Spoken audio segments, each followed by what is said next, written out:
Hello dear viewers, and welcome to another episode of In Kuwait. In this episode's coverage, we are reporting this episode from the International Fairgrounds in Mishraf, covering the Kuwait's International Book Fair in its 48th edition. Specifically, we are covering the booth of the 965 Expo, a group of men who care so much about Kuwait's tradition and antique items that they keep it in stock and they keep it alive and well, so to speak, for people to come to look at and for the future generation to remember and get to know their heritage. I'm your host Abdulaziz Ismail, and we're going to take a closer and deeper look into today's event through interviews and checking out the different items that these men have participated with. Let's take it together.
Welcome back, dear viewers. We are back once more with a guest that is joining us today to talk about his participation in the International Book Fair.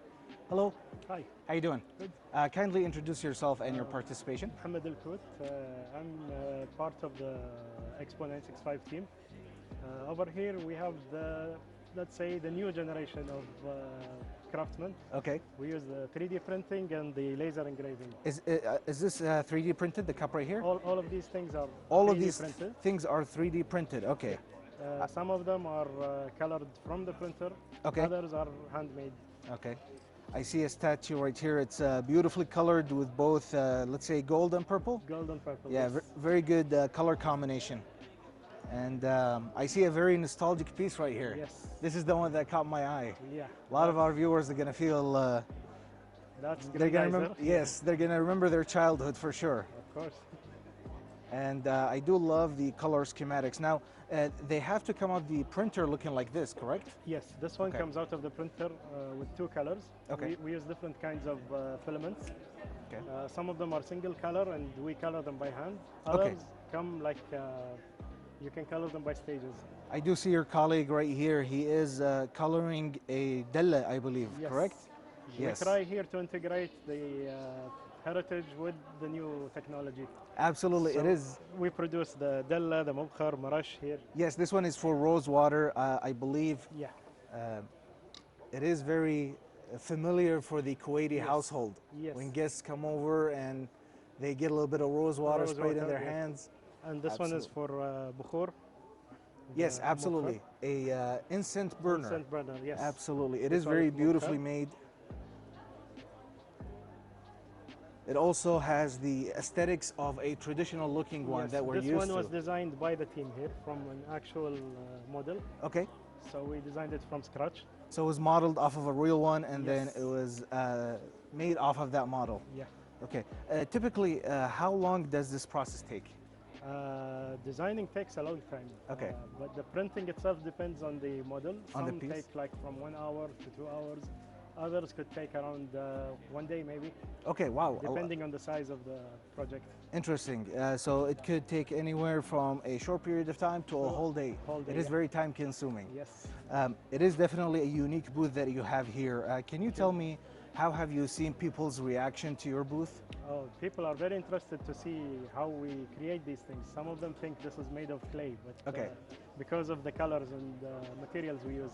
True, true. I can see why they think they're made of clay, definitely. Is this something that you picked up by yourself, learned by yourself? Yes. Or, okay, how did you get into it? We started with a small 3D printer and Okay. And then it boomed. Yeah. Just like bigger, and the passion is much bigger than Yes. what it was before. The technology also advanced from when we started to now. Now the devices are more user friendly, so it's easier to produce such items. Absolutely.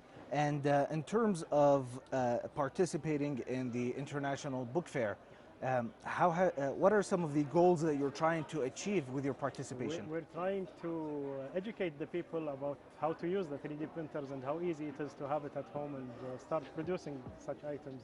Okay, so you're part of the expo, because I see there's a whole team, you know, Yes. with you. Your part is to show how to integrate modern technology with nostalgic items. Yes, we also create some items for the team to use in their art pieces. Okay. You can see some art pieces over there that use the 3D items that we print for them, and they color them and use them as a decoration for their So you really art are pieces. a team working together. Yes. Definitely teamwork. I can see that everybody here is almost wearing a uniform. Yes, this Everybody's is our wearing. official, Yes, I can see uniform. that. Very, very.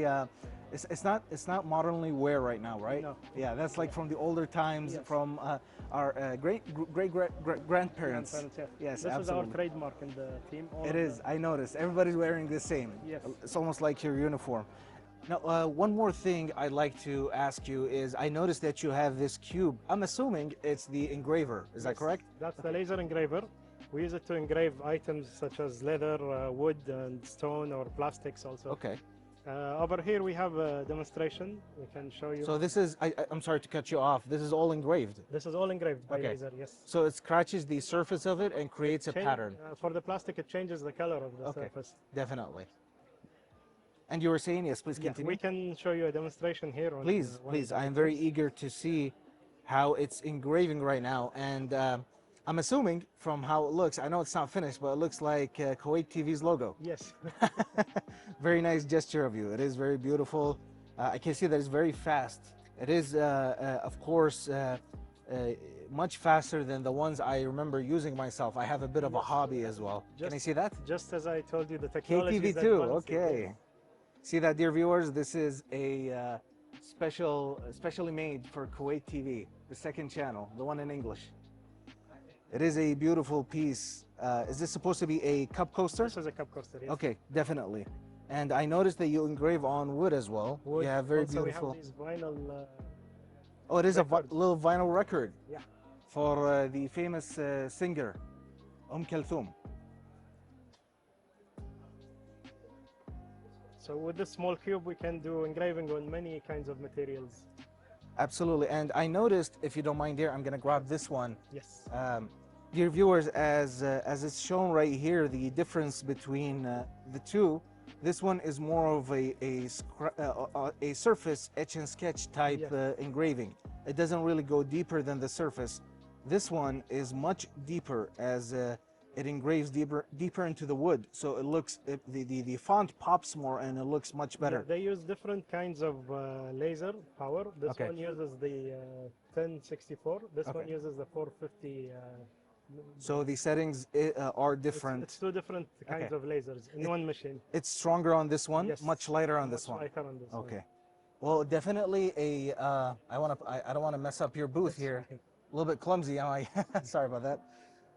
Definitely a beautiful hobby that you have, and a great integration of modern technology and memorabilia and nostalgic items. Thank you very much.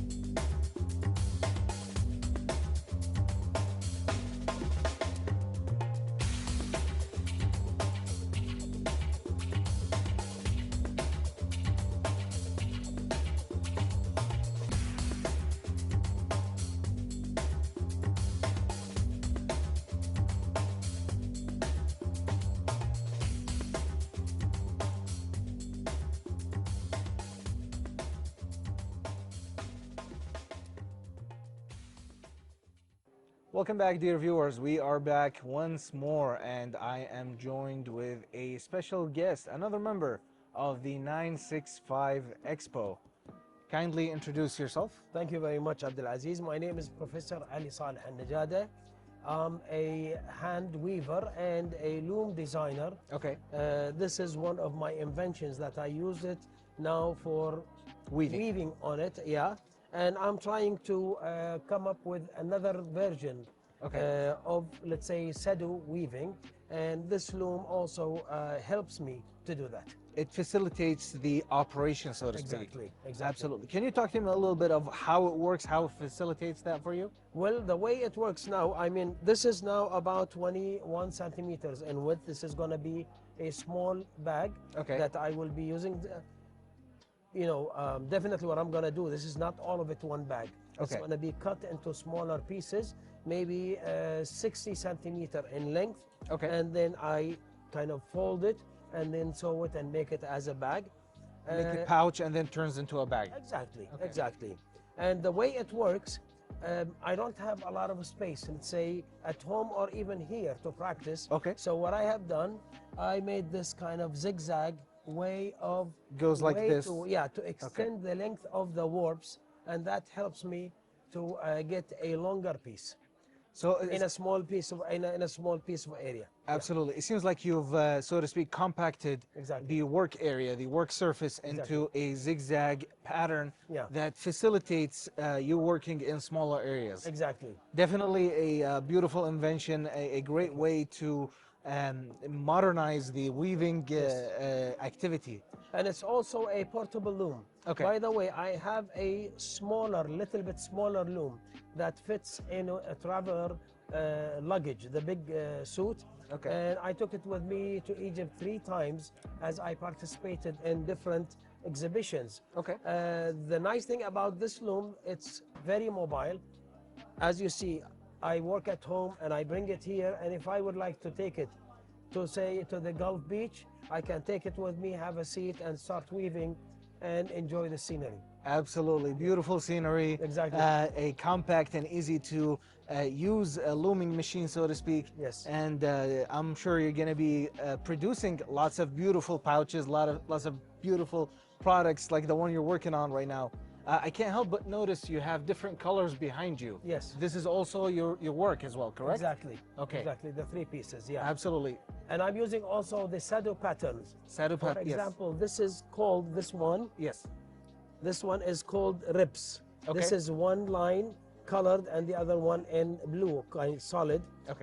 This one, the red dots called ayun, or eyes. As if, it's very simplified patterns. And the one here behind me, this one, the yellow and the black, it's called hubub, or seeds. It resembles seeds. It could be, you know, rice seeds, barley, it could be any kind of seeds, and that's part of what, let's say, the weaver, the lady who weaves, and whatever she sees around her in her desert environment, then she tried to incorporate it as patterns in her weavings. Absolutely. I must say this one is my absolute favorite. I enjoy the blue shades and the colors of it. Now, it also raises the question, what is the goal that you aim to achieve with your participation in the International Book Club? Book Fair? Well, what I'm trying to do a couple of things. First thing is that I am trying to kind of present Sado weaving in a different way to do it for the public, and hopefully that will encourage younger population to practice it, because it is one of the, let's say, traditional crafts, Kuwaiti traditional crafts, that is fading slowly. Most of, let's say, the artisans, the ladies who are, let's say, we call them master artisans, we've lost many of them. You know, they passed away, peace upon their souls. So we need what we call it the second generation. And as we know, the second generation are not accustomed to sitting on the floor and weaving on the traditional loom, which usually is laid on the floor and it extends several meters in front. But they are more used to sitting on chairs, as students or as employees sitting on a chair and working on a table. So what I try to do, customize this loom in order to be, let's say, used in a small area with a chair, and to use the body weight to stabilize it. For example, when I'm weaving, I put my feet on the the base of the base of it, Yes. so it will kind of Stabilize it, Okay. and then I can start weaving. And I'm sitting, I can sit here for 2, 3, 4 hours, okay, without getting. and you're very comfortable, and it's easy for you to work on it. Very comfortable. Absolutely. Yeah. It is a beautiful gesture that you're doing here today, reviving a traditional hobby, or even a traditional a career of Yes. weaving, so that the new generation knows how our ancestors have worked and what kind of fields that they've gotten into to provide or Exactly. put food on the table. Inshallah. Now, I'm very eager. Before I go on a break, I'm very eager to see you in action and actually weave and work. Is that possible? Yes, definitely. We have 2 sets of warps. This is what we call it warp, and this is the weft. It's like a shuttle. Okay. And the way to weave, we have what we call them the odd warps, okay? And then we have the even warps.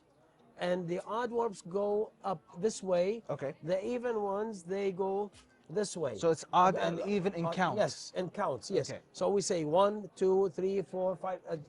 Now I need to have an opening to throw the shuttle for the warp. So this is, we call it like, the beating device, okay?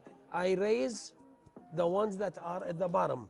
Okay. Okay, the warps at the bottom, I raise them up by hitting them this way. You just hit it up and then Yes. it raises up. And then I Now pick you have them. room for the beater. Yes, now I have what we call it nafas, Okay. or a space. Okay. Now I raise them and try to get them all together. And then I have the beater here, okay? Also, there is a small piece, I think, Is this the one behind it? let me see, no, not this wood. Okay. I think I put it in the bag. Okay. It looks, they call it the gazal horn. Okay. Okay, what I do with it, I try to put it this way and then pull, okay? But I don't do it with my finger. It's supposed to be with the gazal horn. Okay. And I can do it this way. That's the job of that tool, the gazelle horn. Yeah, the job of it is that when I have warps that are uneven, I kind of pull it this way, okay, to even the pattern here for me. Okay. And then I beat it. Beat it and then Yes. create the beautiful Exactly. pattern on the Now weave. I throw the shuttle this way. Okay. And I make sure that the width is going to be stable. Here I have 21 centimeters, so 21 centimeters. Okay. I need to keep the width. Okay, now We're gonna let you keep on working Okay. and continue showing us, and then we're gonna have to transition to no a problem. break. No problem. So Give- those, the ones that are up, I bring them down, and then I'll just continue weaving. Absolutely. And dear viewers, there you have it, a very special career, a very special activity that our ancestors have passed down to us. Now we're going to have to take a small break, and then we'll continue right afterwards. Stay tuned.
Welcome back, dear viewers. We are back once more, and I am joined with another guest, another member of the 965 Expo, a team of individuals who are interested and are antique collectors from the Kuwaiti historic era.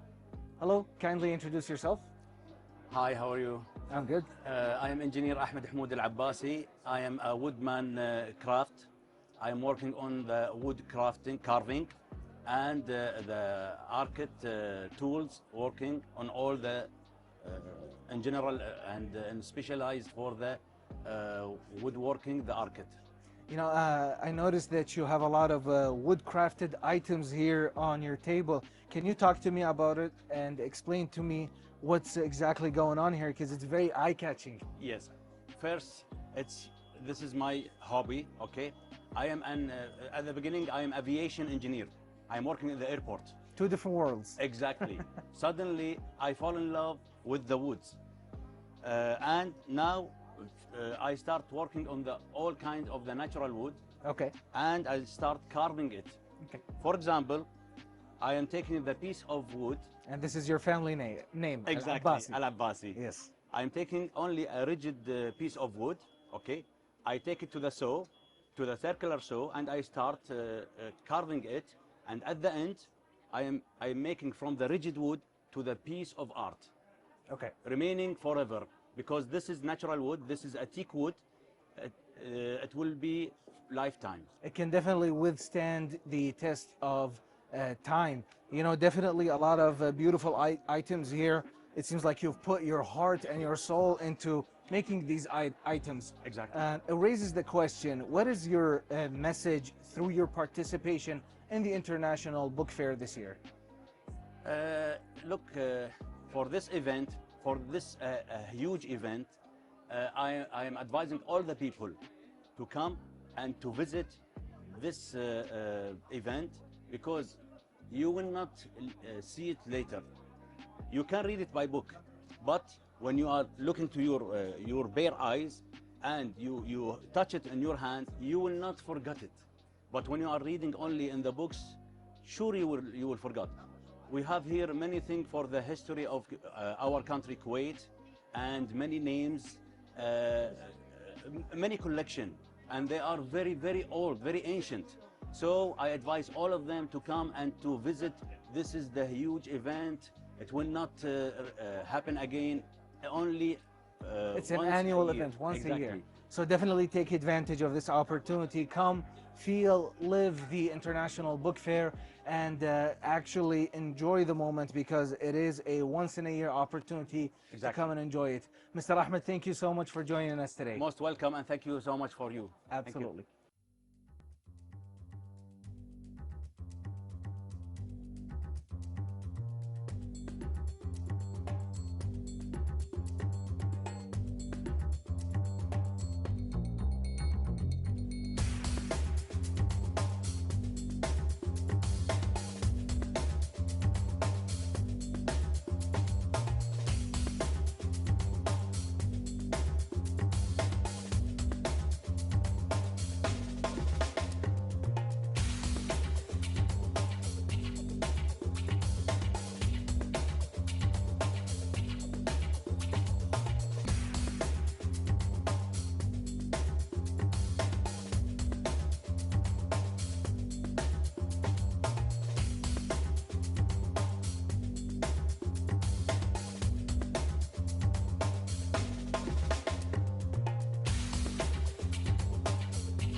And there you have it, dear viewers. This covers our episode for today, covering the unique booth participating in the International Book Fair, i.e. 965 Expo, the group of men who have kept nostalgic antique items from Kuwait's heritage for the future generation to get introduced into the past.